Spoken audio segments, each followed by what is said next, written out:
Stopper le cycle des violences à l'est de la République démocratique du Congo. Au nord Kivu, l'une des provinces en proie à ces violences, les autorités provinciales ont opté pour une série de dialogues sociaux. Les dialogues dits de vérité ont donc été convoqués du 30 juillet au 1er août à Goma, chef-lieu de cette province voisine du Rwanda. Les orientations, les souhaits de la population du Nord Kivu est de voir le gouvernement central se concentrer sur ces questions principales telles que la question des FDLR, la question des ADF Nalou, mais aussi nous avons le problème de la gestion des réfugiés.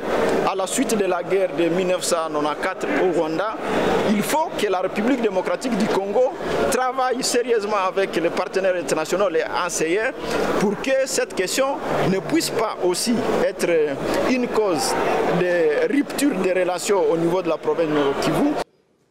Par ces dialogues, environ 200 participants ont identifié les causes de ces conflits qui remontent à la fin du génocide au Rwanda. Ils ont par ailleurs mis en place des mécanismes afin d'aplanir les divergences et privilégier la cohabitation pacifique de la population constituée d'une dizaine de tribus. Pour certains membres de la société civile, cette initiative, dépourvue de toute influence politique, est une piste de solution à ce cycle de violence.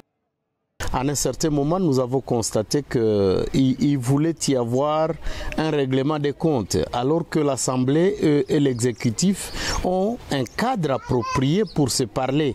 Et donc, ils voulaient transformer le dialogue social entre les communautés en un dialogue entre les politiques. Les autorités de la province du Nord Kivu se sont engagées à pérenniser ces dialogues entre les communautés. À terme, cette initiative permettra progressivement la cohabitation pacifique des populations et atténuera les violences dans cette partie du pays, quotidiennement en proie aux affres qui maintiennent la province dans le sous-développement en dépit de la richesse de son sous-sol, selon les observateurs.